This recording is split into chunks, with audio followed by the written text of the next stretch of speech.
La Tunisie a jusqu'à présent signalé 54 cas confirmés de la maladie Covid-19 et un décès. Les rues du centre-ville de Tunis sont quasiment désertes depuis que le président tunisien Kais Saied a imposé un confinement général du pays. La mise en œuvre du confinement de la RDC est effective depuis lundi. À Lubumbashi, les forces de sécurité sont déployées. Le magasin fermé après l'arrivée de 2 cas suspects en provenance de Kinshasa. Le Liban a annoncé lundi qu'il ne paiera pas l'ensemble de ses bons du Trésor émis en dollars. Une décision prise dans le cadre d'un plan de restructuration de sa dette publique. Le pays est confronté à une crise financière inédite. Ainsi se présente le sommaire de cette édition. Bonjour à chacun, bonjour à tous et bienvenue. La mise en œuvre du confinement de la deuxième ville de la République démocratique du Congo est effective depuis ce lundi. À Lubumbashi, les forces de sécurité sont déployées, les magasins fermés, les rues désertes sur ordre des autorités provinciales après l'arrivée de 2 cas suspects en provenance de la capitale Kinshasa. Reportage. Des parlementaires congolais ont demandé l'isolement et la mise en quarantaine de la capitale Kinshasa pour éviter la propagation du Covid-19 dans le plus grand pays d'Afrique subsaharienne qui s'étend sur 2,3 millions de km² et compte au moins 80 millions d'habitants. Kinshasa concentre les 30 cas officiellement déclarés depuis le 10 mars, dont 2 décès. Les 2 cas diagnostiqués dimanche à Lubumbashi après un test rapide doivent encore être confirmés par l'Institut national de recherche biomédicale à Kinshasa, d'après le ministre de la Santé du gouvernement central. Il s'agit de 2 passagers arrivés dimanche à bord d'un vol régulier en provenance de Kinshasa, selon le gouverneur de la province du Haut-Katanga. L'avion transportait 77 passagers au total. Il est question de permettre aux autorités d'identifier le reste des passagers de cet avion pour leur mise en quarantaine. À Kinshasa, 4 parlementaires ont demandé au président Félix Tshisekedi de placer la capitale nationale en quarantaine et d'isoler le reste du pays. Une réunion sur le coronavirus était prévue au siège de la présidence lundi soir, selon un chargé de la communication présidentielle.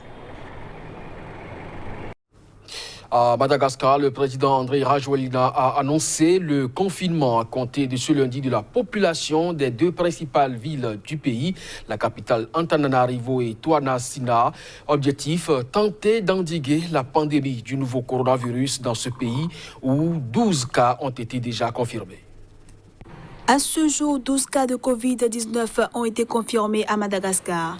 En 3 jours, le bilan est passé de 2 à 12 patients contaminés, tous venant de France. Mais aucun décès n'a été enregistré à ce jour. Afin d'endiguer la pandémie du nouveau coronavirus, le président malgache Andry Rajoelina a annoncé ce dimanche le confinement à compter de ce lundi de la population des 2 principales villes du pays, la capitale Antananarivo et Toamasina, une ville de l'Est. Dans ces 2 régions, poumons économiques du pays, tout transport sauf celui de marchandises a été interdit. Seuls les points de vente des produits de première nécessité peuvent encore ouvrir leurs portes et une personne par famille est autorisée à faire les courses. Les banques resteront ouvertes et un couvre-feu a été instauré la nuit. Le président Andry Rajoelina a expliqué que les mesures pour les autres villes seront prises au fur et à mesure en fonction des porteurs de virus s'ils arrivent en province. Dans le monde, plus de 324 000 cas d'infection au Covid-19 ont été détectés dans 171 pays et territoires depuis le début de l'épidémie qui a fait au moins 14 396 morts.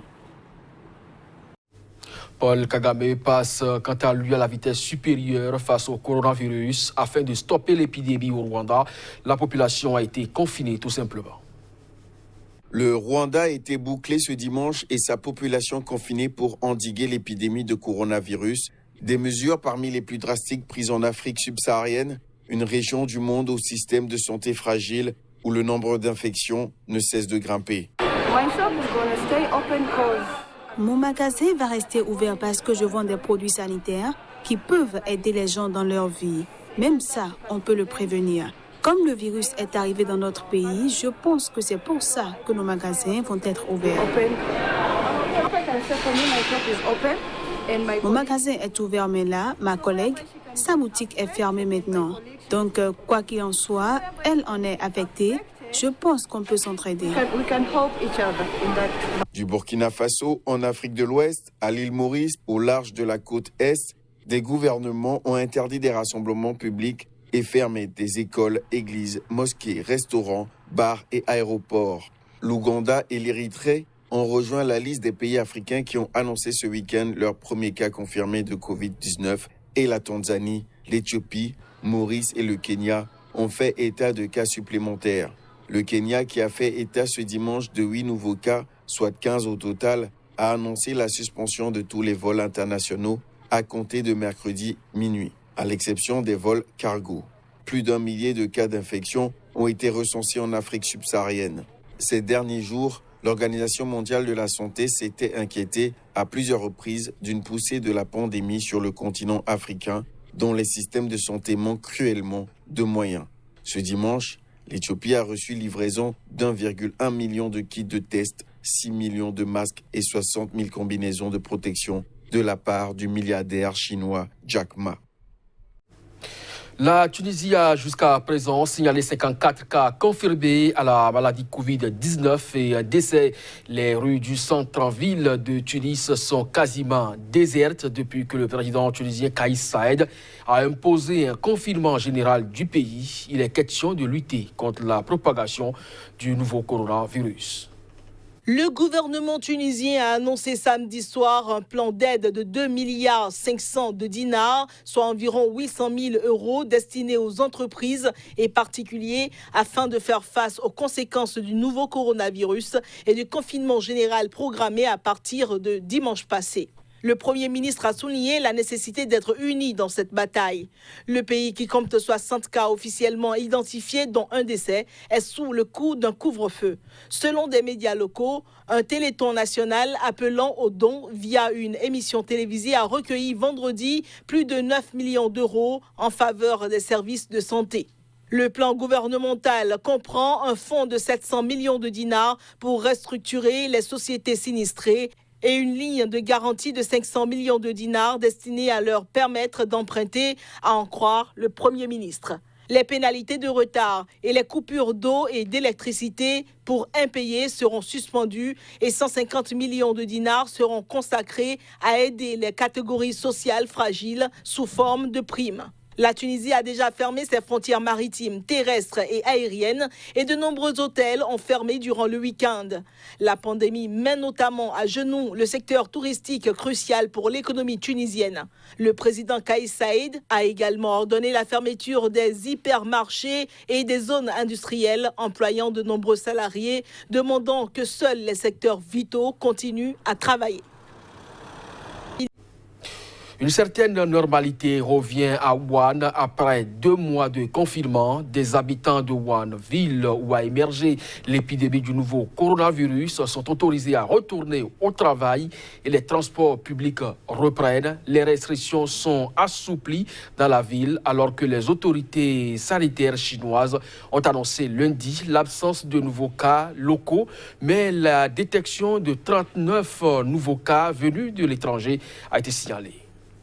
Les habitants de la ville chinoise de Wuhan, au centre de la Chine, où le nouveau coronavirus a été identifié en décembre, sont autorisés à reprendre le travail et les transports publics redémarrent après 2 mois de confinement. Cette levée de restrictions intervient au moment où le ministère de la Santé n'a annoncé lundi aucun nouveau cas de contamination pour le 5e jour consécutif dans cette métropole de 11 millions d'âmes berceau de l'actuelle pandémie. Il a cependant fait état de 39 cas importés supplémentaires dans l'ensemble de la Chine.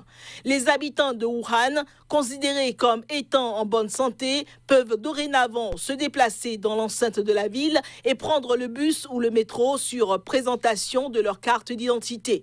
Ils peuvent également retourner sur leur lieu de travail s'ils disposent d'un permis délivré par leur employeur. Enfin, ils sont même autorisés à quitter Wuhan pour se rendre dans d'autres parties de la province environnante de Hubei s'ils sont testés négatifs au Covid-19 et sont porteurs d'un certificat médical.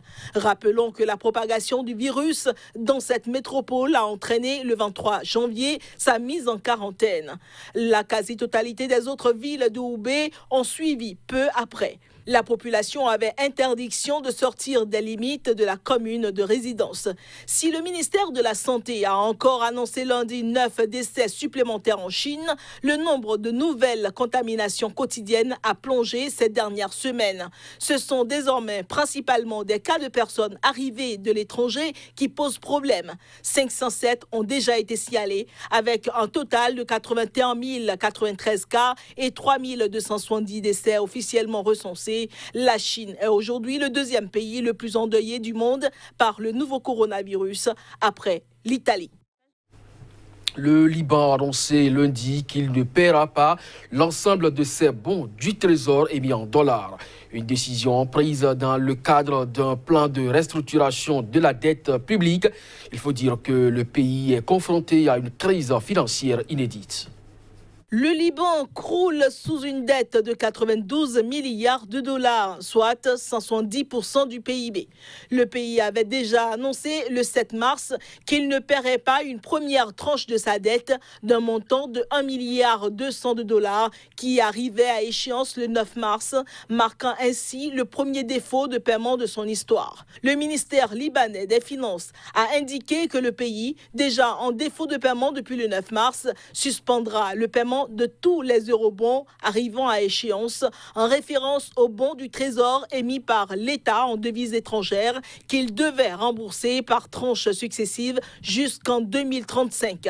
Les autorités ont justifié leur décision par l'érosion des réserves de devises étrangères du pays. Sur l'ensemble de l'année 2020, le pays devait en théorie honorer 4 milliards 600 de dollars d'eurobonds, dont le montant global jusqu'en 2035 s'élève à près de 30 milliards de dollars. Les banques locales détiennent 12 milliards 700 de dollars de l'ensemble des eurobonds contre 5 milliards 700 par la Banque centrale et plus de 11 milliards par des investisseurs étrangers. La restructuration annoncée aura lieu par le biais de négociations de gré à gré avec les investisseurs et les créanciers du pays. Le pays surendetté traverse l'une des pires crises économiques et financières depuis la fin de la guerre civile de 1975 à 1990.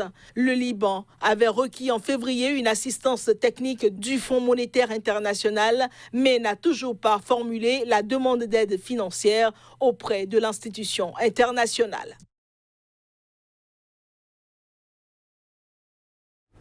Ce sera tout pour ce journal. Merci de nous avoir suivis. À très bientôt sur SICA.